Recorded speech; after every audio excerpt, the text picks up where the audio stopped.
Hey there, welcome to Lunar Lunch Break. I am Evelyn Rose. This is our weekly office. Sorry, let me try that again. Weekly office hours. It's a nice opportunity for a Q&A AMA session for anyone looking on topics related to tarot, modern witchcraft, just spirituality more broadly and generally. Um, I do this every week for roughly an hour. Sometimes it's a little short, sometimes a little long. We typically start at 1 p.m., although today we have been pushing it a little later. There may need to be a change in the future related to how often a month we do this. I know we'd already gone from twice a week to once a week, but we may cut it shorter again, maybe expand the sessions a little longer, but only have it every other week instead of every week, just so we don't keep running into this issue where I have to keep pushing it back. Because I prefer to keep things consistent, especially as somebody who has an ADHD squirrel brain.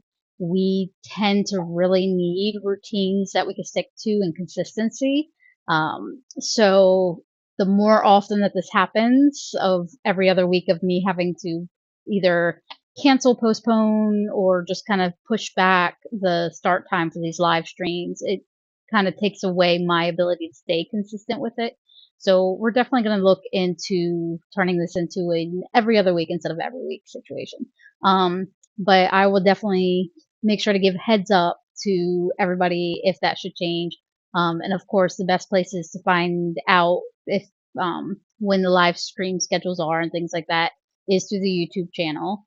Um, I also have an events page on my website. Will also have that. And then, of course, the best way to always stay up on all these kinds of big changes and things of that nature is through the monthly newsletter. I only send an email newsletter once a month for newsletter subscribers. I do keep the newsletter separate from customers who buy some of my online digital services, so like the courses, the online community, things of that nature. Those are through a separate, no, excuse me, separate mailings for like reminders and things like that that you have control over. For the newsletter, it's seriously just a once a month. You get the one email that confirms that you have subscribed, and then the rest is just once a month. I typically send it out usually like around the third week of the month. Usually, second half of the month is my goal. First half of the month is usually when the blog post comes out, and then the email will usually tell you about what was in the blog, so you don't miss out. But I also give updates about these kinds of things. So if you're concerned that you're going to miss this weekly live stream if I change the schedule, make sure you subscribe to that newsletter so you get those changes. Um, some big updates. Oh, let me make sure I show a picture real quick of not this one. The Hela story events after Ragnarök according to Loki's daughter. This is that story I was talking about before that I keep pestering you all about. It is it is officially relaunched. It now has its updated versions with all the proper editing this time. Um, because this is a disclaimer that needs to go out there these days. There was no AI used in that book whatsoever. It was originally written back in 2011, originally edited and published in early 2012. These edits did not involve any use of AI at all. It was me manually going through it. This is why it took me months of me talking about doing it to get it done instead of like all of 5 minutes. So no AI was used for writing this novel. It was written years ago. This is just a relaunch with some updates, especially involving like grammatical errors, misspellings, um, uh, just fixing a couple little minor like inconsistencies and stuff. So it's not a huge, if you have read the original from back in 2012 when it was first published, it's still the same story. All the premise is still the same. The characters are still the same. How the book ends is still the same. There's just some minor details, some minor tweaks, maybe in wording and stuff like that. Again, all me, which means that there's still a probability of some misspellings of typos and either one too many commas or not enough commas, one or the other. I may have it had way too few commas the first time. I talked about during the relaunch party for anybody who attended that. If you did not attend the relaunch party, sorry, it's over. Other than just letting you know that that book is there and occasionally dropping the link to it when it's relevant. I'm gonna go back to being like not big on promoting it because again, author is not really my favorite of choices. I definitely prefer writing when it's me writing for the love of writing or writing because a story just wants to be born. I'm not a big fan of, as I learned from that venture with the first book, I am not a fan of um, having to write books for a living. That is just not my thing at all. Uh, not to say there won't ever be future ones, but it definitely is going to be following the beat of my own drum kind of situation. Um, anyway, that said, that was the big news since last week's session is just that relaunch has officially occurred. I believe I made sure to put it in the show notes. If you're on YouTube, I know you can see the links already. With Twitch, I know it does. I always have to go back in and add the details after the fact, so you might not be able to see it yet. So you know what? I can do that while we're talking. Why don't I do things while I'm talking? That would make so much more sense. I literally just copied and pasted it somewhere. Oh, here we go. There we go. These are all those links so that, especially if you are in Twitch, if you missed them, there they are. So that is the link to that. Currently, it's only on Amazon. Expect there to be changes in September again for big news change type stuff. Definitely subscribe to my monthly newsletter. That is the best way to keep up on this. Part of the reason that it's only available on Amazon right now is because, again, this was a previously published book and I did not catch the auto renewal because me being a squirrel brain. So for any of my fellow ADHDers or anybody else who just has trouble remembering like things like due dates and expirations and stuff, auto pay and auto renew are like your best friends. The downside to that is when there is something that you do need to stop is you have to remember to go in and cancel the auto renew or the auto pay. And that's kind of what happened with the Amazon KDP. So that's their Kindle Direct Publishing. So what it does is for when you select it, you basically create a 90-day contract where Amazon will have the exclusive publishing rights to that ebook. And so the ebook currently is only available on Amazon because of that. Once we hit about late September, that the most recent 90 days will be up and I'll be able to try to get it on other platforms. So in the meantime, that's only available on Amazon, but I want to make sure those links get in there in the chat so that you can see them, you have them. There is also that other one that says it's got like a little gift emoji and then it says support indie author. So one of the things that uh, I made sure to include is a opportunity to add like a tip or donation type thing for anybody who was interested in supporting because you read a copy of the book before and you already own a copy and you didn't want to buy the new copy. This is just an alternative to be able to offer a little something to help with the overhead costs that are involved in this. So if you're not familiar with indie publishing, we literally do everything ourselves. So we not only write it, we edit it, we find a place to publish it and deal with all that nuance and all the paperwork and all the logistics and all the legal nonsense. On top of all the other stuff, just to make sure that it gets published so that you can get it. And then anytime we have physical copies, like we literally have to pay to have those copies made and sent to us. So we don't make a lot of money as it is when we do that. So we don't get free copies of our own books, even though we're the ones who wrote it. So that is what that, when it says support indie author, that's all that is, there's a big movement within the indie writers and indie artists to be able to provide that space for those who want to. It's a request that comes up sometimes. I personally haven't ever received a tip or donation as an author, but I figure if people are asking about it, I'm going to put it there. Let's see. So yay for no AI usage in the book. So many people these days just give up and just use AI because they're not bothered. Oh my gosh. There's literally when I am, when I'm actually watching things on Also, I all I when I watch the when I'm actually on YouTube and like I'm listening to music or something, or I'm watching like a really long video, and I'll get all kinds of ads because I'm cheap and don't pay for premium. Um, and there's this ad that comes on so often that is literally a woman telling people to essentially use AI to write, edit, and publish a book through Amazon, and like that be the way to earn money. So I hear you. It's insane. Like that's why I get very frustrated with the when on the anti AI side of things, where it's very much like the concern is in the use of people's artwork, which is of course a very serious situation. But I always feel like we're missing that other half of it, which is the people who position themselves as creators when really all they did was make the AI create it. They just input a prompt into the AI and the AI made it. Like I get those AI ads on YouTube all the time and I block them all. I know they're so annoying. And it's like, I swear I keep getting like the same one. And I think they've worked out that I'm a mother because it's definitely the target audience is very clearly like stay at home mothers. And I'm like, I'm not a stay at home mother. I'm a business owner. I'm an entrepreneur, but I am home and I happen to be a mother.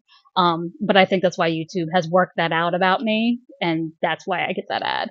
Um, but yeah, so definitely it should go without saying, but because there is that where people are being taught that that's okay to do through ads like that, it's definitely important to kind of put that disclaimer out there. I think the only thing I think I'm in this edition, I did add in like the business logo with the Evelyn Rose, which you see all over the place on my website. That one was originally generated with I think like the Canva image creator, and it was like it came out where I didn't really have to do much editing to it. So I was like, oh, I'll try it. It was from my tinkering days, but I fell in love with it so much. And full disclaimer for those who don't know, I don't draw. It comes out very, very awful. My son asked me to draw him a turtle, I think it was the other day, and it did not come out very well. I was very proud of myself. It actually looked like a turtle. So, I've improved, but I cannot draw my own logos. And like that's the thing. And like, that's not even part of the novel. That's just my logo. But yeah, so I didn't use AI in any of that. I still kept the same back cover that was always there that I wrote years ago. Um, I think I updated like the author bio stuff, but it was mostly just an update. But yeah, so anyway, again, that's the Hela story that's available now if you're interested in it, and definitely always keep an eye out because since I am stuck with that KDP for the next 90 days, I can occasionally offer giveaways or what's the other thing? Um, free giveaway days, free book promotions is what they call it, and what's the other one? Like there's like a weird like countdown thing. So like it starts off like at a really low price and then every day it gets a little bit more expensive. So the idea is like the sooner you jump on it, the faster or the better deal you get. So that's one of the perks to the KDP enrollment. So I'll be able to do that until I can get it on something other than Amazon. I'll keep it on Amazon, but I prefer to not be exclusively on Amazon because I want everybody to get it. I also added a page on my website for like books and media, so I could include the ASIN numbers. That's what your librarian needs to request a lot if the library wants to order copies for the library. Um, so I'm a big fan of like if you don't want to pay for it yourself, go hit up your library and tell them, hey, I really want to check this out, and give them the ASIN numbers, and that will help them to be able to find it. Anyway, so that's again the big news for this week. I don't have too many other big things. We do have updates, of course, at the end. Biggest thing is just my next in-person appearance being the little treasure shop here in Newark, Delaware on Thursday. We're trying out a Thursday this week, and here comes a cat. I forgot to give myself a cup of tea to block her from coming here. So if I get muted, please let me know. I'm going to try to keep my eye on that. She has a tendency of muting me. Um, Anyway, so before we get into the questions, the way this normally typically works, if you've never been here before, is I usually have a bunch of questions from that people have asked me, like either in person or through social media. Um, Yeah, so with Ragnarok, it's always interesting. So this is part of that's a really great question. I'll scroll brain back to that. Um, yeah, she is like the sweetest cat ever, but she will mute me. I'm gonna try to move the keyboard away from her before she does. There we go. All right. I was like, I didn't even know I had hotkeys for that on this system, but I apparently do. We're gonna move that out the way too. Um, but yeah, so for Ragnarok, so when you look into like the Norse myths, they're really like precise about everything that happens like leading up to during Ragnarok, but there's not a whole lot of talk of afterwards, and that was kind of like the premise of the story is like what if that isn't a future prediction? What if that is the past? Um, and so through the novel, it's all kind of like here's some of the key characters from Norse mythology. It's not all of them. It's just kind of the ones I chose to focus on for the novel because otherwise, if you try to include all the Norse entities, it's like I'd have a massive volume that's the size of my bookshelf over here, and I have so many bookshelves, but the large one. Oh, so you have a calico too? Aw. You're getting all the screen time, love, because you keep popping up into the camera. She really just wants me to pet her. It's all this is. Um, and she knows if she comes over here and doesn't mute me, she'll get pets. But if she mutes me, she goes away. Um, yes. All right. Sorry, the cat will distract me. So okay, so circling back to the questions because that's what we're here for is these Q&A sessions. So during these weekly Q&A sessions, I usually focus on any questions dealing with like modern witchcraft, tarot. I do a lot of tarot readings, um, spirituality in general, whether that is navigating a spiritual path, just trying to understand misconceptions or things you hear, all that kinds of stuff. Um, Yeah, that's the interesting thing with a lot of the mythologies. There's a lot to know, and usually the best way to start learning mythology is by learning about the different deities. That's one of the things, like if you take a lot of high school level mythology classes are almost always about learning by pantheon. So like they'll teach like the Greek gods and they'll give you all the names and kind of like the basic, what their domain is. And then they kind of start to delve into some myths surrounding those deities and other entities. It's not always gods. And then that's usually kind of the starting jumping point to understanding the mythology. I personally prefer the route of when you look at specific type of myths. Yeah, you could do any questions about witchcraft. Oh, see, I'm so squirrel brained. I'm sorry. So I should probably start with that. If you've never been here, I have serious squirrel brain. I'm easily distracted. I do prioritize the chat because this is office hours, and that's the whole reason why I do these live streams.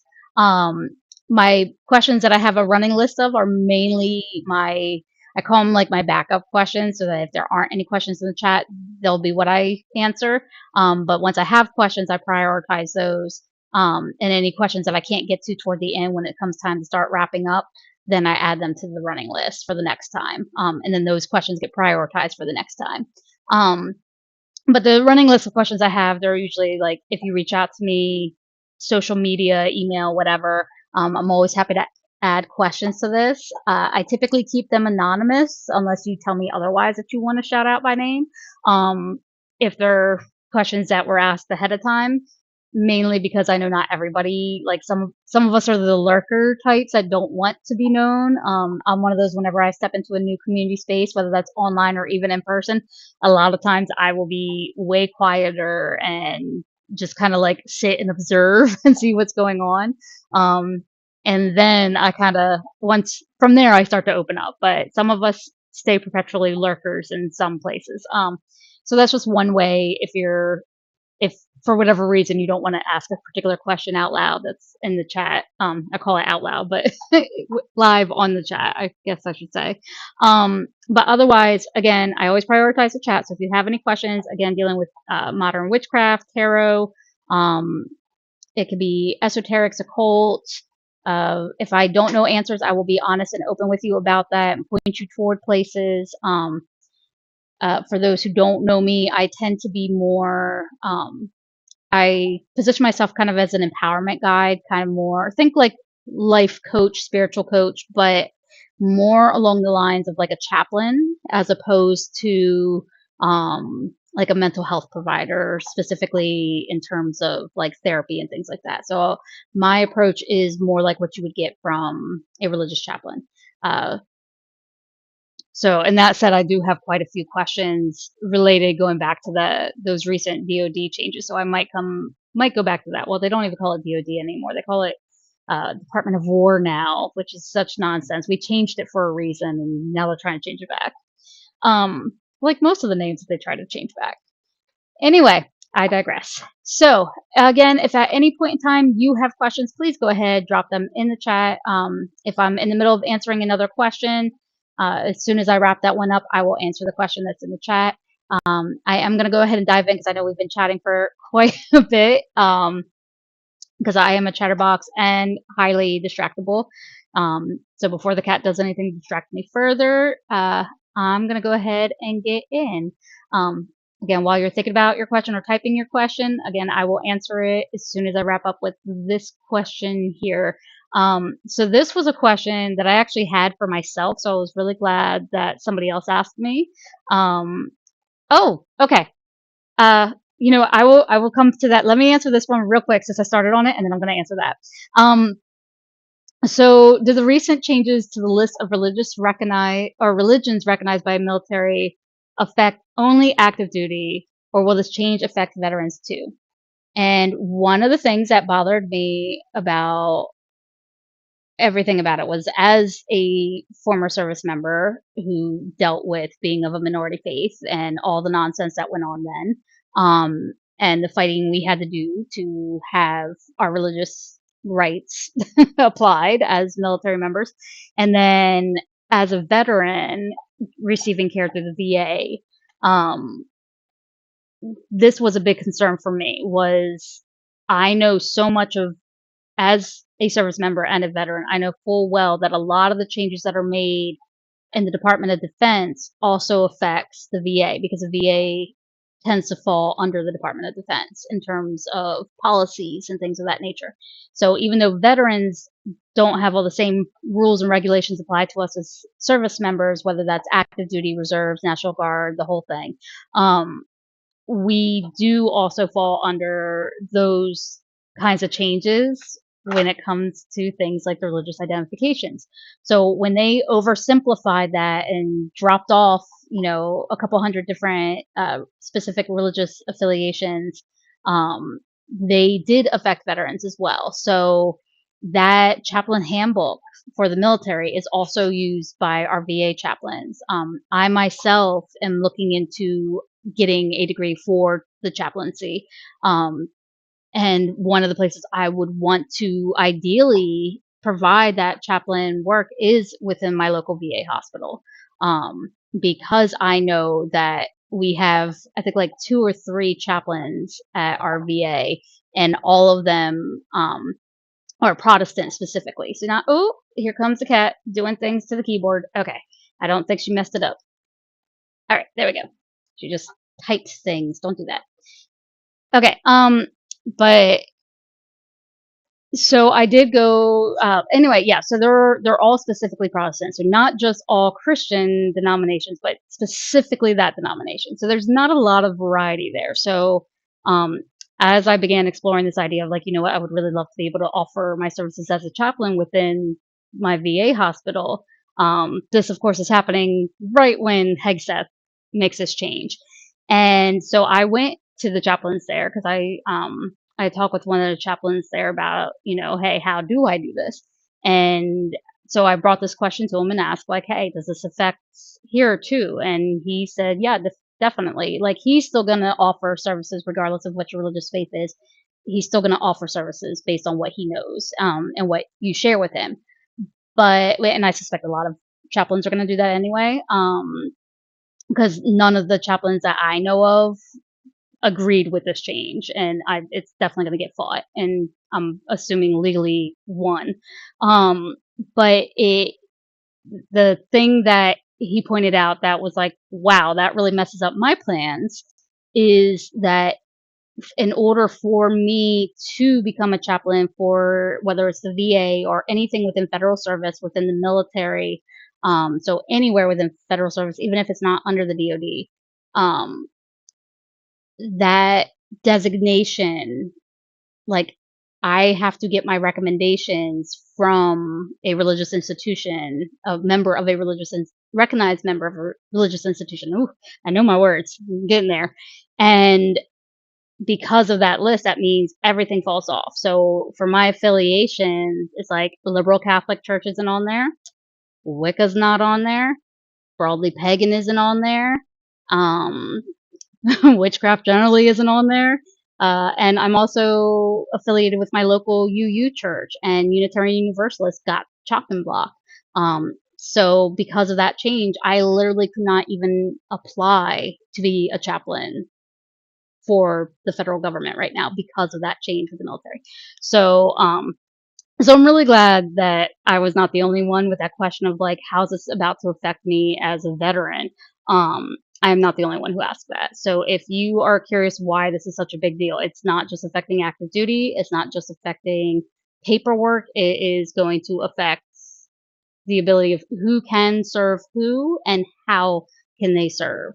Um, but anyway, so hopefully that helped answer that question for you as much as it did for me. I know I got a little windy with the answer there. But the short and quick answer is yes, it affects all of us. And it affects the chaplains equally as much as the service members and the veterans, whether those chaplains are service members themselves or civilians. All right. So that said, let's move on to the next question. So in the chat was, do you work with dragons? So I love dragons. So it's really interesting because I'm a very science-minded person. So usually when you take a very science-minded person and say something like dragons, we start thinking, oh, well, that's a mythological creature. This is, whatever. But my experience is that the archaeological record does not really say that. There are tons and tons of different fossils and findings and things that match up with our stories of where the terms dragons come from. So they very much implies that there are or were actual physical dragons on this planet within this dimension. At some point in time, whether they are the dragons of like what we're used to. It's kind of like I was explaining the Fae to my son the other night and explaining that fairies are not, the cute little Tinkerbells and stuff. Actual real fairies were the Fae. They're an actual, different species. And so they looked all these different ways. They behaved all these different ways. They're not these cute little, buzzing around with butterfly wings. And so kind of similar with dragons. They may not look the way we imagine them. That is very possible. But I do believe that that energy is still certainly there. Just the same as any other deceased entity. Like I am one of those, the soul does not die types, if you will. So yeah, I do like to work with dragon energy. It tends to be way more I guess you could say powerful, if you will, in terms of like the energy. It's not necessarily like powerful in the like, oh yeah, I'm a big badass because I work with dragons. It's more of the like there's oomph to it, if you will. I'm trying to think of how I could explain this. It's kind of like the difference between having best thing I came up with because I have a lighter over here. So having like this tiny little thing, let me see if I can get it. This little flame versus having a blowtorch, right? Like, one is just holding that thing alone, let alone lighting the thing. It kind of just has more oomph to it. Or if you've, uh, sorry to hear about Hexa ruining stuff for veterans and literally everyone involved. Yes. Also, yay, dragons. Yeah. Yeah, I mean, I love dragons. But that said, like that's not an everyday thing for me in that the typical sense when people who say they work with dragons, that's not an everyday thing for me personally. Though I know some who do. But yeah, I love dragons. There's actually a really good book. It's one of the Pagan Portals books. So there's a series of different books where they're recognized like experts in fields and whatnot will actually write they're usually short. They're usually, I don't think, like maybe about this thick. They're not very long. But they're very like precise on a niche topic area. And there is one Pagan Portal book specifically on dragons. So definitely worth checking out if you're interested. I would definitely say, what is that lady's name? I gotta go to my messages in the Moonlight website because I know I put it under my critical book reviews. There's one book about working with dragons that I will tell you just outright avoid it like the plague. Um, let's see, where is her name? Here it is. Diana Cooper, Dragons, Your Celestial Gardens, or Guardians. Don't read that one. Anything by Diana Cooper, just skip it. She's something. And by something, I mean basically racist. So avoid her. I couldn't even read cover to cover with that book. Like, it very quickly was like, I tried to get past, like, some of it where I was like, this is really weird. She seems to be the only one in existence who thinks these things. And then it was very clear that, she thinks like South Africa is like the center of the universe, never minding the fact that where South Africa currently is on our planet is not where it was, a few million years ago. So yeah, don't read that one. But the Pagan Portals book, if you want a place to get started, that one is one I would say is a safer bet than Diana Cooper. Um, but yeah, so uh, let's see.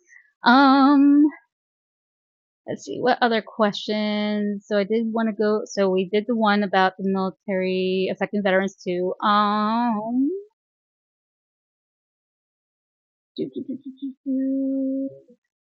Oh, and this was another question that came up. And this one I've actually technically been asked for years, but I've only been doing the live streams. I just started them this year. Was about, can someone be openly witchy or pagan in a highly structured institution like the military? And the answer is yes. Part of those changes recently was to try to discourage and essentially make it as untenable as possible to anybody who does not ascribe to their particular religious worldviews.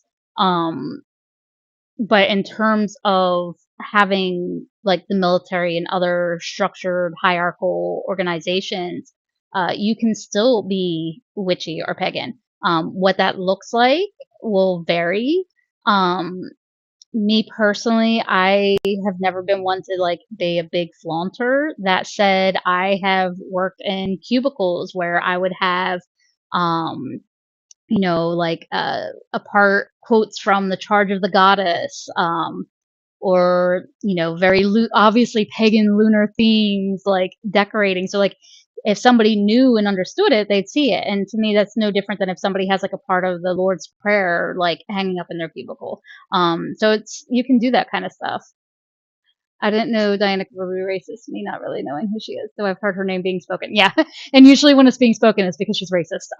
I definitely, when I saw the publication date on that book, because I didn't know anything about her. I'd never looked at any of her stuff. But it was a Hay House book, and I was like, yeah, we'll see. Because sometimes Hay House is a little too much into the woo woo for me as somebody who has a background in medicine and science. So it gets there's certain levels of woo where I'm like, okay, context is needed here for the reader. The reader needs the context here, and if the author or writer does not have that context, they probably should not be getting published. But that's a personal opinion. Um, but with Diana Cooper, it was very clear when I realized this book is freaking bonkers. And I'm just like, I decided to look it up to be like, why did Hay House publish this? Like, why didn't their editors flag this? And it was like, apparently for years, people have been complaining about this author's work, and the things that they were saying, and excuses were made. And then they published this, and I'm like, this is even worse. I'm like, I'm scared to know what her earlier works were like. If this is like post, problems with this author. This was definitely one of those. I think I even put that in my review on Messages in the Moonlight, was like, shame on Hay House for publishing this. Like, this is, it's so painfully, obviously racist. Even if she consciously doesn't identify as racist, does not make her statements and her ideologies that she's pushing in these books any different. um, yeah, it's bad. Just avoid her entirely. Um, I'm like, I know people don't necessarily like. Oh, hi. I know some people don't necessarily like cancel culture, because it's like, I've seen it happen where people will do, just somebody has a negative opinion, then all of a sudden everybody's attacking that person. I've seen it happen a lot. I've had to make disclaimers on my own, like, websites and posts and things, to make sure people know, like, hey, this is me just sharing a thing about a specific thing. This is not a call to attack a person. But that said, if there are books out there that are clearly filled with racist information and I know about it, I'm going to tell you, just skip that one. Um, there's a lot of really good resources out there. You don't need to bother wasting your time on those books, if it can be helped. If somebody had told me, I wouldn't have bothered with it either. I'd actually bought it for my son, but after, like, reading through it myself, I was like, no, no. I talked with him about it and why, like, he does not need to read that book. But yeah, sometimes that's how it happens. Sometimes we don't know until we start reading it. Um, okay. Oh, I was squirrel brained. So good thing can't read. Well, I mean, you say you can't read, but you're typing. So sometimes, so I'm a former educator, so I always giggle, because I've seen, like, actual cannot read versus think you can't read, and they're not the same. And yes, audiobooks count as reading. Having what do they call that? The text to speech and speech to text, both ways. That all counts as reading and writing.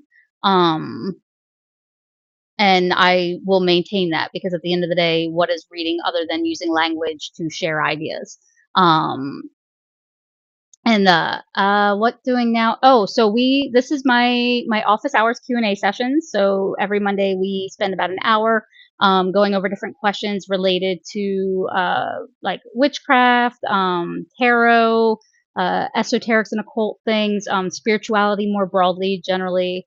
Um, but yeah, so if you have any questions at any point, just feel free to drop them in the chat. I'm a little squirrel brain, so you might see me kind of go back and forth between questions and comments. Um, but yeah. Oh, me too. Oh my goodness. I have such a love for tarot. And what is really beautiful, I think, with tarot is there are so many different ways to approach it and use it, and so many different styles of readers, that there really is, like, you can't not love it. Yeah. Um, but oh, then good thing I can't read traditionally without audio. Ah, okay. Yeah, yeah. Just if that book ends up on audiobook, just give that one a skip. But yeah, again, as a former educator, I know all too well. It's like, it's at the end of the day, all a book is using language to communicate ideas and thoughts and knowledge. And so if it's verbal versus um text based or written based, like, it's still a book. Still a book. Um like, that used to be the thing, was back in the day, it's like you would have there'd be that one relative who always had to hang out with the other relative who needed them to read a book to them, either because they couldn't read or they had lost their eyesight. Um, and that was like a common thing back in the day. I use app read and type. Yeah.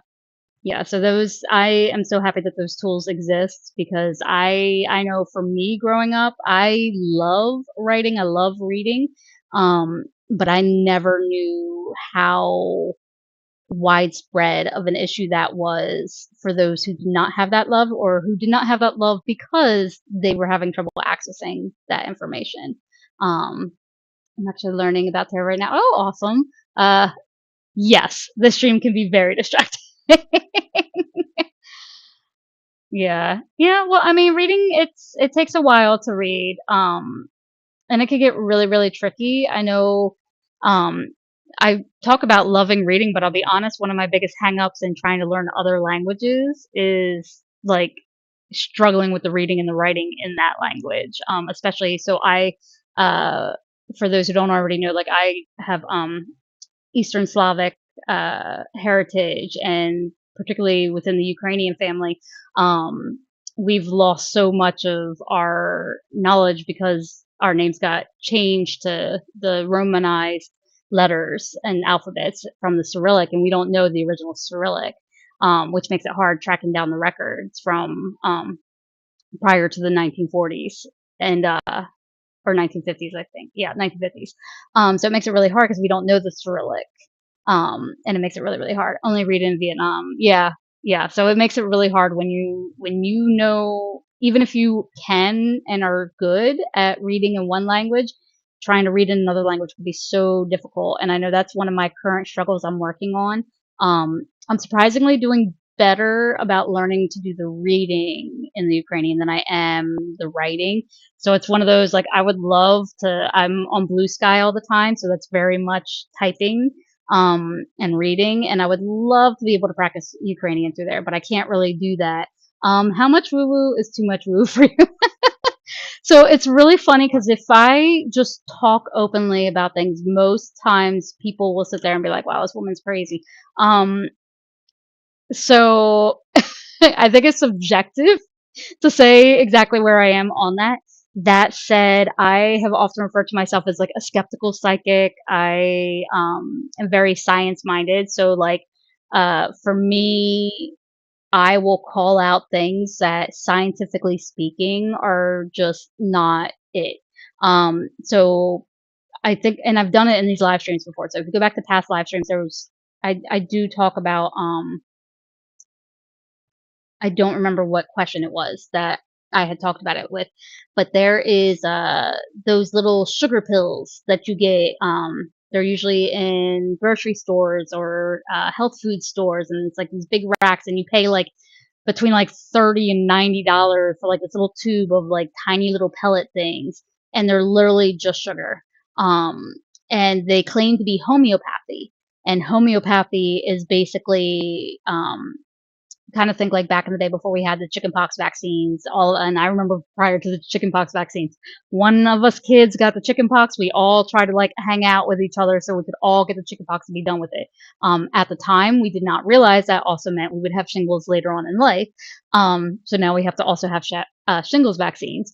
But at the time, that was our only way to handle chickenpox because it was better to get it when you were younger than to get it when you were older. And yes, yes, exactly. And anyway, so vaccines are basically derived from homeopathy, which was like a little of something will help to cure that thing. So, so like think about the yearly flu shots if your immune system is able to handle them. Most people can, but not. I know there's a select few that, again, background in medicine, that don't handle it as well. But they took a little tiny piece of the dead virus, or those cells of the actual flu virus, and that is part of the vaccine. A little bit of that gets put into that vaccine, and then that's what helps build the immunity because your immune system sees that dead cell, can't get sick from it because it's a dead cell, but your immune system can actually recognize the signature that makes that cell that particular illness, that particular flu strain, and it's able to develop natural immunity. Now, the trick with the flu shot, though, of course, is we have to like we're trying to predict um, what the because you can't do that with every single possible strain of flu. So you have to pick which flu strain you think is going to be the dominant one during the flu season. And this is why some people will talk about they got the flu shot and then they got the flu. And it's like, well, that's because the shot that you got didn't match the flu strain that you then contracted. Um, but anyway, so that's how that basically works. Is a little bit of the something helps to prevent or cure the something that you're trying to get. So these little sugar pills, they tell people, so like if you have an allergy to like pet dander, it'll say on the little ingredients that there's pet dander and sugar. But then they tell you point blank that their process is to take the pet dander and constantly water it down with sugar, um, to the point to where there's no more detectable pet dander in it. So you are literally eating a sugar pill. This is not the same as like essences and stuff like that. Those are where, like, say, for example, with a crystal essence would be like if I had a tube filled with sodalite because I want it to help me enhance my focus and clarity. Um, and I put that into the bottle of water and I allow it to just kind of sit there with the water. The idea is it's creating this essence where that energy of it would be there, in that water. And so the idea is that the water is now has the essence of it. It doesn't have the actual thing, it just has the essence of it. With the sugar pill situation, this is like the worst gimmick I've ever seen in my life because those things, they say that that's what they do. And they charge so much because they say this process is so expensive. Yeah, right. This process is so expensive that that's why it costs so much to get these little sugar pills. The problem is that when we actually do studies on them, there aren't nearly enough because we don't put enough funding into regulating these. We we see no detectable whatsoever. Like there's nothing left of that thing, which by its definition makes it not homeopathy anymore because it's not there. And now that same thing, like if you told me like that example of my sodalite water that is now the essence of sodalite. There's no, I take out the sodalite now and just that water now has the essence of sodalite. Now if I sit there and I pour a little of that out and add some other plain water and I pour a little of that out and I just keep doing that and keep doing that and keep doing that, eventually it's not even an essence anymore. It's not like you can't even try to tell me that it has an essence. It's literally would just be water at that point. Um, at some point, you if I can no longer detect it at an atomic level, it's not there. It is no longer homeopathy because homeopathy requires that thing to actually be detectable within it. That is what homeopathy is. So those little sugar pills that will cost you like $30 to $90, that is too woo woo for me. For people like I've called out our local co-op for having that, and they look at me like deer caught in the headlights because they can't understand the problem. And I'm like, it's literally sugar pills. That's also why I get mad when I try to make suggestions to carry something that is like some toothpaste with some fluoride because some of us actually have the, especially here in the US, we literally need fluoride in our toothpaste. No, you're not supposed to swallow it, but you do need it in your toothpaste. Um, and I'll tell them that and they'll just like, again, deer caught in the headlights. And that's too woo woo for me. Um, so that kind of stuff. It's, too woo woo is definitely when you get to that point of where the basics of the universe that and are indisputable, like these are facts. When you have to ignore those for your woo woo to have any standing whatsoever in your life, that's when it's too woo woo. Like you still have to be grounded in this reality because we exist in this reality. It's like we are in this dimension, on this planet, in this universe, in this day and age, and everything else you experience spiritually, religiously, belief wise is all grounded, rooted in your existence in this moment. If you have to ignore your existence in this moment, in this space, within this reality, for it to make sense, then it's too woo woo. Like that's that's the best way I can explain it. But again, I am also biased because I am very scientifically minded. Um, but again, I see way more harm coming from that level of woo woo than anything else. I've definitely stopped. I have met people with actual like PhDs who I have to like be careful because I'm like I don't want to say anything that would accidentally identify people. But I have witnessed people with actual medical PhDs and things like that, not necessarily MDs, but medical generally, who believe some really out there woo woo stuff and will push that stuff out on patients. And it drives me absolutely bonkers crazy. So it's not just it's a everybody thing. It's not just the uneducated. It's everybody. It's everywhere. Um, uh, Grounding be important. How do you ground? So, well, there's grounding, like, in that sense, like, just making sure, check yourself and remember, like, hey, does this match reality? But in terms of grounding, like, trying to, like, so my sun sign is Pisces, so just like stereotypical Pisces, can get very up there in my mind, often daydreams, often, my own little la la land. Um, and because I am very spiritually minded, I can very easily get ungrounded and be just kind of in the out in the psychic realms, just kind of totally loving all that. So I have to tether myself, if you will. So that is that grounding and remembering I am in a physical body. So usually the best grounding exercises, first and foremost, will involve getting into your body. That awareness. So this is things like, you can do it with your eyes open or eyes closed, either way, but just becoming aware of sitting. So like right now, I am sitting in this chair that has this back. So I become highly aware of what parts of the back of the seat are actually touching my back. Um, my bottom and part of my thighs sitting on top of the seating on the cushion.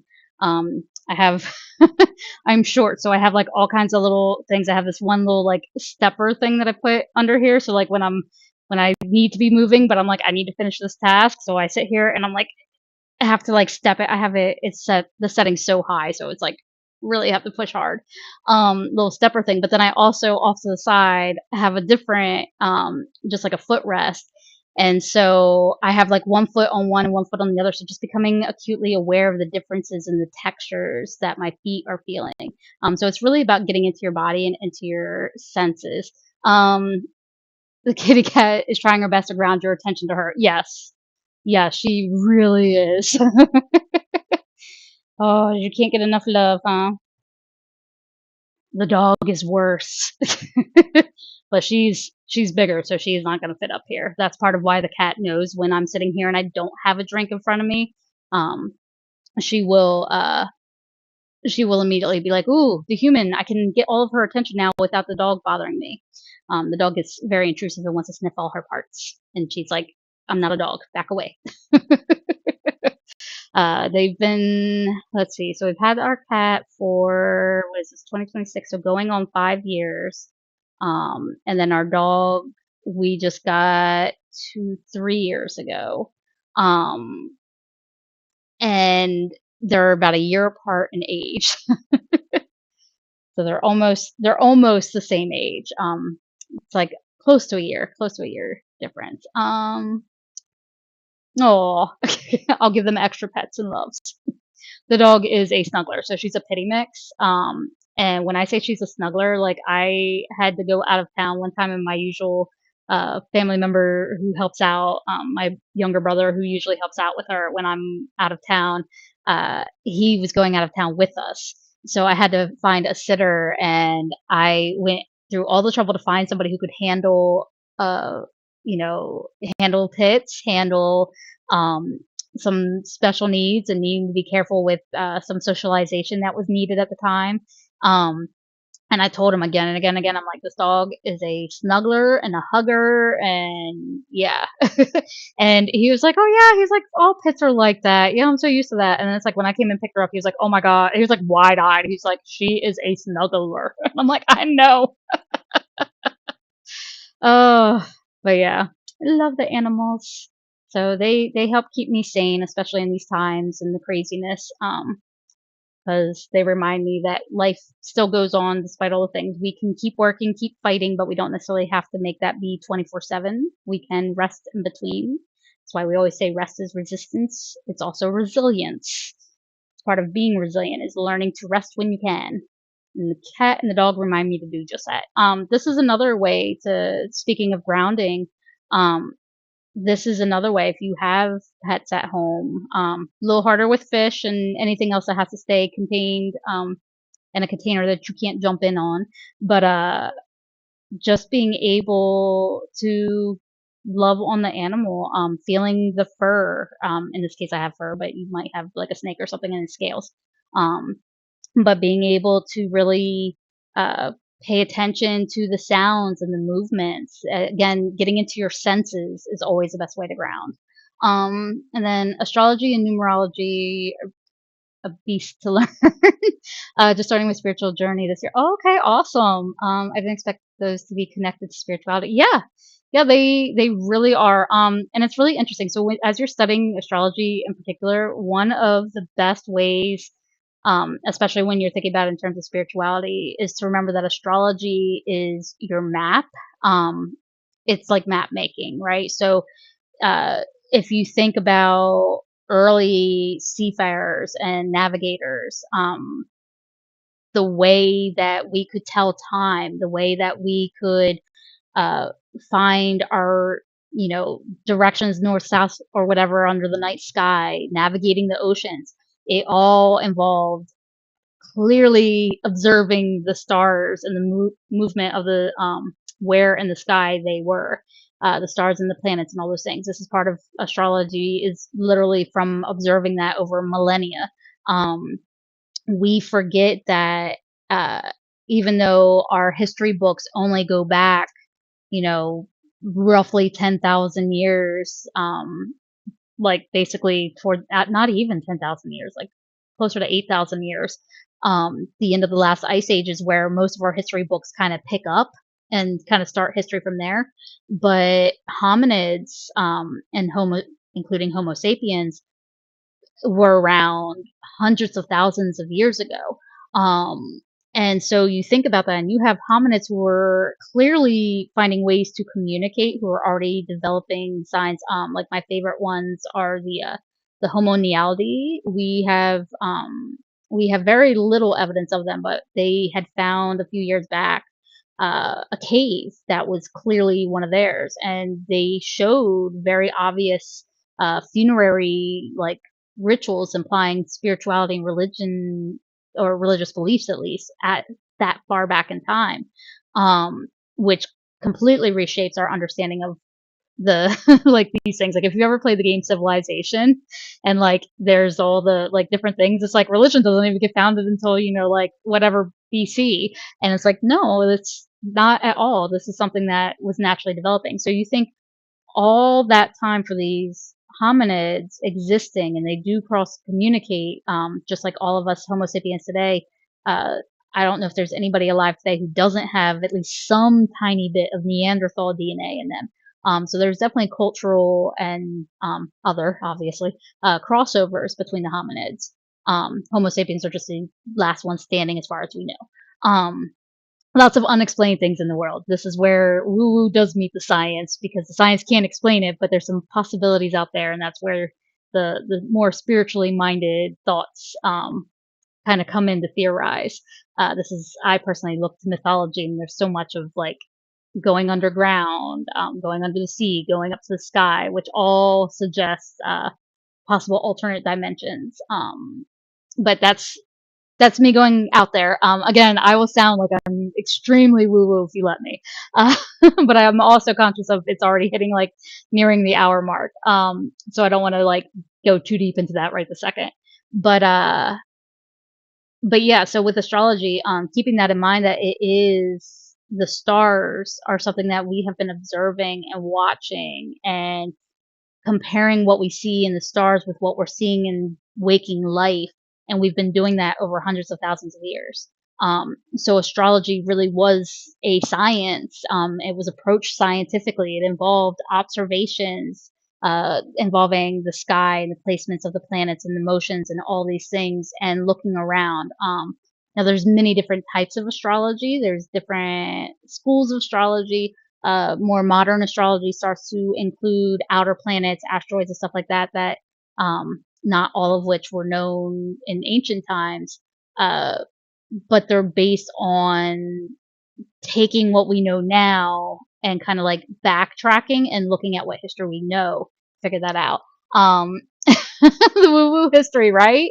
Because we don't know, right? There's so much we don't know, and the things that kill me are when we look at the most popular example we always hear is the burning of the Library of Alexandria in ancient Egypt. But there were many cases of libraries and places known to be like the center of knowledge and technology that got completely wiped out. Um, Even there was this book I read years ago, and I mean, it's a very biased take, and I say this as somebody with definitely Irish roots. um, that the Irish saved civilization, I think was what the how the Irish saved civilization, I think was the title of the book. But it explains how like Rome was collapsing and there was so much stuff being lost, and the only reason we have as much knowledge of like the Roman and Greek classics is because the Irish would practice recording those to prepare themselves to be able to be scribes to create new copies of the Bible in Ireland because Catholicism had come to Ireland. Um, and that was the way the monks would train. And so we might not have even had that just from that. So much mystery and wonder that needs to stop being mysterious and wonders. I need answers. I know, right? And I think they're coming. I think they're coming, especially so this was one of the fun. So I used to in recent years I was a classroom teacher. I used to teach science, or science specifically, but it was one of the topics that I would bring up sometimes is there's so much that we still don't know. We always have to build on it. But science is always changing, it's always evolving, and we're seeing that right now with archaeology. Archaeology is another one of those ones that gets lumped under social studies, and I don't know why. I'm like, this is science. Um, at the end of the day, somebody's going to have to realize that social studies and science are basically the same thing. It's just a topic within science. But it's a people centered science essentially. But anyway, with archaeology, they're currently in their midst of these history books were written. They had finally found answers. It matched everything we knew of uh, the the archaeological record and geographic record of the time. The fossil records, like it had all of that in there. The history matched everything we knew. Were there some debate? The people science, yes, right? Let's just call it people science. Oh, excuse me. And that should definitely be a required high school class, people science. I love it. Anyway, so they have, which I personally call psychology and sociology, but uh, I have some frustrations with how that works in education. But again, we'll be here all day if I keep talking about that. But anyway, so with archaeology, they're dealing with this issue where they have had this and they finally managed a way to put this in a logical order. And while there may be some disagreements about interpretations of certain events in history and things like that, for the most part, it worked. And it was like, this is the story um, of humanity as we know it. But since then, especially over the last few decades, we have seen so much come up in archaeology that just completely derails the entire narrative. And it's really, really frustrating, especially if you are not in science or if you are the scientist with the data going, hey, this doesn't match. It can be really frustrating because it's so hard to make that needle move and say like, here is the narrative. Like this narrative doesn't work. It's broken. Let's get rid of it, throw it out. But the problem is, well, then what is the narrative? We finally have a narrative. If we just throw it out, we don't have a narrative to teach. So basically archaeology is stuck in this place of like, we have a nice narrative that's nice and clean, but then we also have data and they are not matching. Um, and so usually from an educator perspective, the best way to go about it is to learn the history narrative and then start to look at, okay, what is the data that's not included in this narrative? And then kind of start to build it up from there. And we're starting to see that archaeology is really trying to piece it together, but we're making, with the advancements in technology, and just the growth of the human population. I was just saying the other day, it's like we went from, I was like in middle school and like we were just barely hitting 6 billion people. And then, fast forward a few decades or a couple decades or so, goodness, how long ago was middle school? I don't even remember how long middle school was. High school was over 20 years ago. So fast forward a couple decades or so, and we're at over 8 billion already. So it's insane. So between the there's now more scientists to collect data. There is more technology to collect the data rapidly, which now frees up all those archaeologists to be able to analyze that data. And the more data you have analyzed, there we go, analyzed, the more you start to be able to rebuild the narrative. So they're definitely archaeology stuck in that place of the answers are there if we look for them, but we need to agree on what and where to look and how that narrative is shifting because of what we're finding. So it's definitely, it sucks because we're definitely in that very frustrating, like, we know there's more to this story. It's so much more to the story. So all we can do is really try to fill in the gaps. And this is where I do like the woo woo aspects. This is where spirituality and religion really does fill in those gaps. Or I should say healthy religion. There's a whole thing. But again, a little biased because I kind of go the chaplain route of things. But it's the spiritual part is what helps to fill in the gaps. It's learning about the world around you and being able to do that. Anyway, I kind of got a little sidetracked. You were talking about astrology, and numerology, and I was trying to point out that astrology, you're like, when you start getting into your natal chart, um, new discoveries derailing current science. Yeah. Oh my goodness. I joke all the time as people debate over whether or not Einstein's theories were accurate or not, or how messed up they were and all this stuff. I always start busting up laughing because I'm like, if Einstein were alive today, he would laugh that we're still using all of his stuff. He'd be like, you guys haven't fixed this yet? You still haven't solved this? Because he was constantly, while he was alive, having to reinvent his own stuff because he'd realize, oh wait, there's more data now. And now I think now my brain sees us a totally different way. Yeah, science is always getting derailed by current discoveries, and that's part of where science does stand alone. Is it says that whatever we say the answer is based on what we know. It's not a set in stone, will never change. There's some things, like when we talk about scientific laws, those are the things that don't change. This is why we get really upset if there's what we know as a scientific law and suddenly it seems to be not followed by something out in the universe. We're like, what just happened? This is why quantum science gets really fuzzy. But we definitely get, where was I going with this? My squirrel brain is all over the place. We definitely get very loose, I guess. Like we accept that change is there. We accept that we are wrong. We're human, so we don't always accept it with grace. But within science, it's very much letting things be wrong, questioning things. You know, every time a new study comes out, there's let's study more. There was a study just that was going around just this weekend about the fact that the rise of like fascism and authoritarian thinking can be socially transmitted, kind of like almost like a disease, if you will. But even within that study itself, as they published those results, they were listing a long list of like, here's all the things needed just to confirm these findings, and here's all these other things we need to still be able to answer because this is just a tiny little piece of the puzzle. It's not the puzzle. But yes. The first time I had quantum science explained to me, it went very much over my head. So that was why I thought myself not a scientist. So I was really, it always weirded me out that I would get put into things like medicine. And then like even my psych degree isn't a bachelor's of arts, it's a bachelor's of science.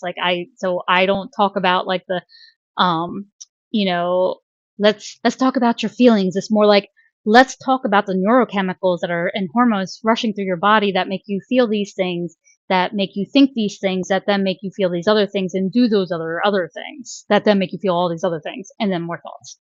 Like it gets really complex really quick. But when it comes to studying a lot of the esoteric and things like that, you got to get your toes in the water with quantum science because that tends to be where the things that anybody who is very much like the world is only what I can see, like see, taste, hear, smell, touch.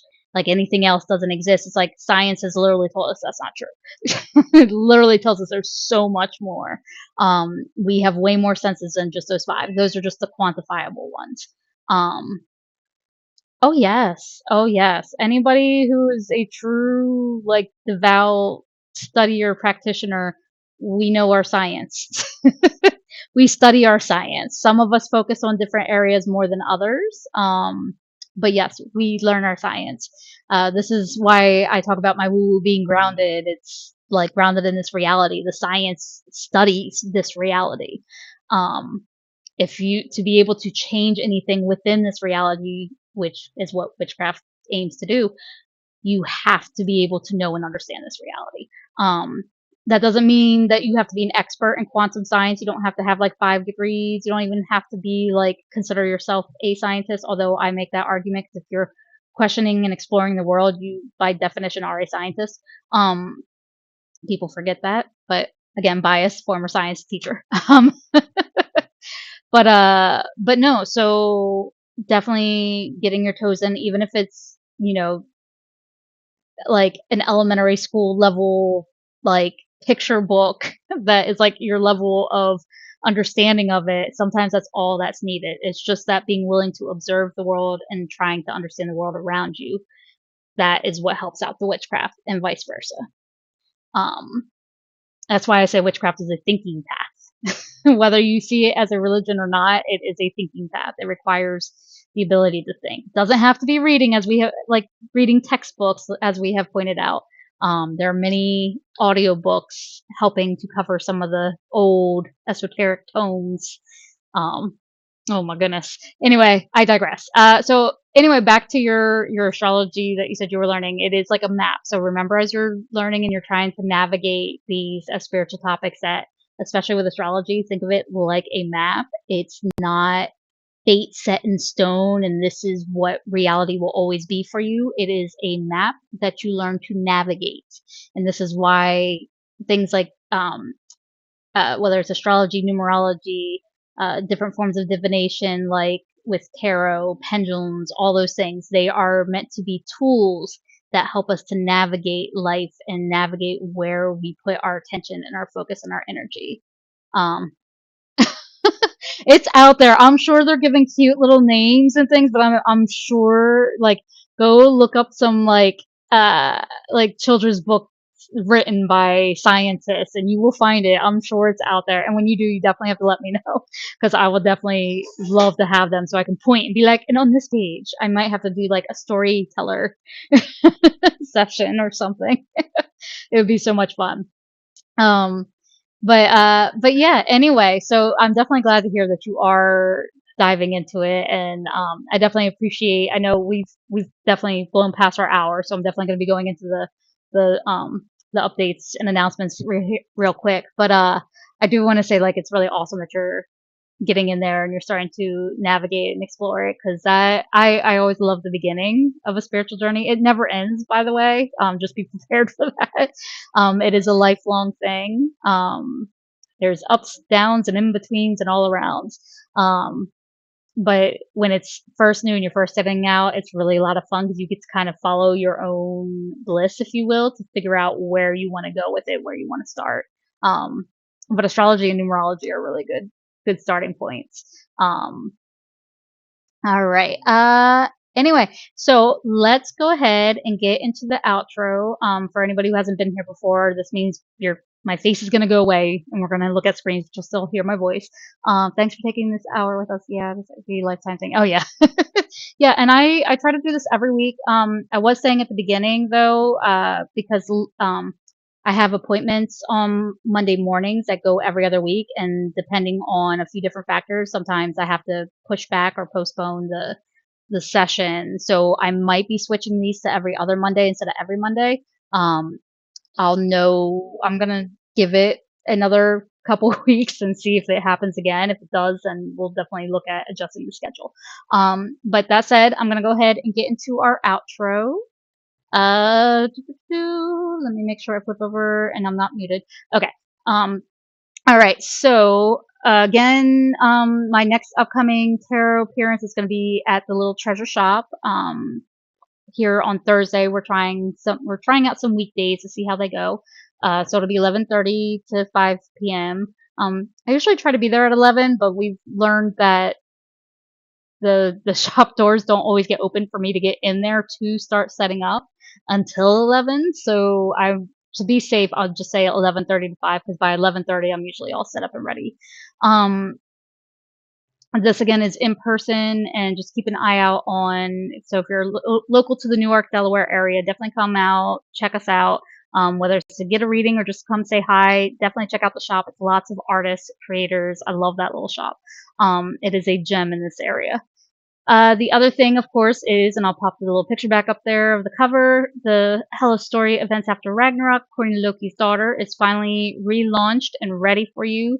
So you can enjoy a much better reading experience than it was for the last, what, 12, 14 years? Oh my goodness. My bad. But again, all those links about that are in the show notes. If you're on Twitch, those will be uploaded for the replay, usually within a few minutes after I finish up here. Oh, in Malaysia. Okay, wow. Okay, well, thank you for tuning in. What time is it in Malaysia?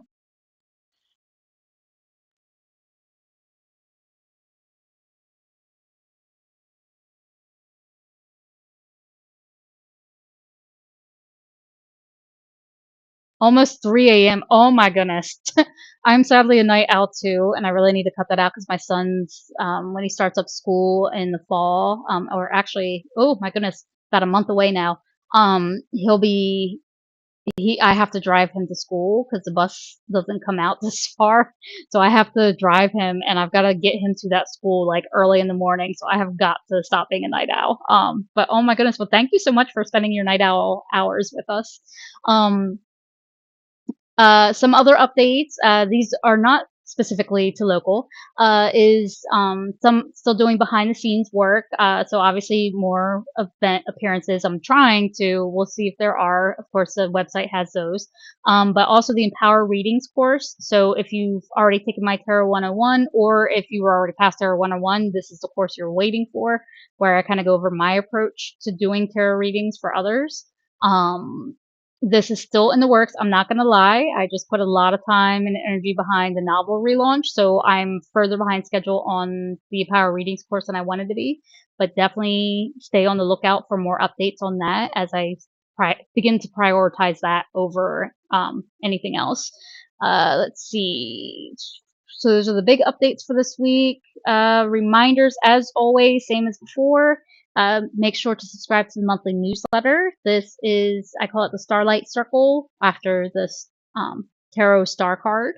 It is a monthly newsletter. It has exclusive content, lets you know about upcoming events, recent blog articles. So if you're like me and don't remember to check things, it'll be in the email.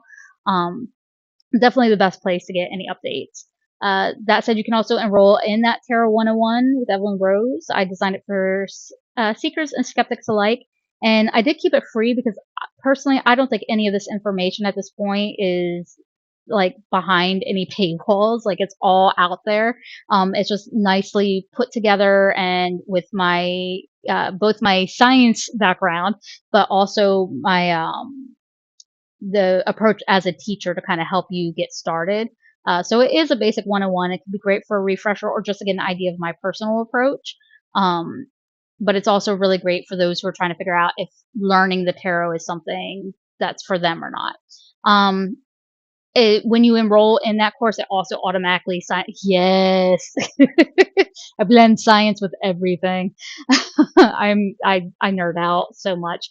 But also, when you do enroll in that Tarot 101, it does automatically subscribe you to the Starlight Circle. So if you're wanting to do both, just enroll in the Tarot 101. The links are in the show notes, and that will automatically enroll you in the newsletter as well.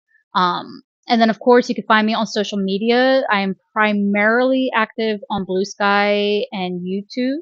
Obviously, if you're here on Twitch, then you know I'm also on Twitch. Although I will be honest, I don't stream or do much there. I'm not an affiliate, so I have very limited capabilities of what I can do. But you'll see me lurk around from time to time. But I am definitely on Blue Sky. I'm very active there. I also get a little political there. So if you're like really like anti-political stuff, this is not going to be the space for you. But it's right now that's just kind of our norm here in the U.S. is like anybody who's not following the politics and living in the US is not having a good time right now. Anyway, but those are the two best places to find me. And then, of course, to wrap up, I always have a next step for you is, of course, becoming that Moonbeam, subscribing to that monthly newsletter. When you get the welcome email, it does include a download for the a free copy of um, oh my goodness, my brain just totally blanked on me. But basically, tips and strategies on how to use tarot for self-reflection, and includes some really simple tarot spreads and activities you can try out to get started. But it's just a little free thank you for subscribing to the newsletter. You'll get that automatically with the welcome email for the Starlight Circle. Next office hours, of course, are Mondays at 1 p.m. Eastern. So I will see you next Monday at 1 p.m. As of right now, there's nothing that should make me late. So I should be starting on time next week. If you have any questions that you want me to answer live on the air, remember you can reach out to me via email or on social. If you want to remember when I go live and receive those notifications, remember to subscribe to the channel. That is the best way to get those. If you're on YouTube, liking and commenting also helps not just others, but also yourself to find more videos like this. Those pesky little algorithms know entirely too much about everything we say and do. But anyway, so make sure to definitely subscribe. That definitely gives you the updates when new content is posted, or especially when I go live. But all that said, that is all that I have for you this week.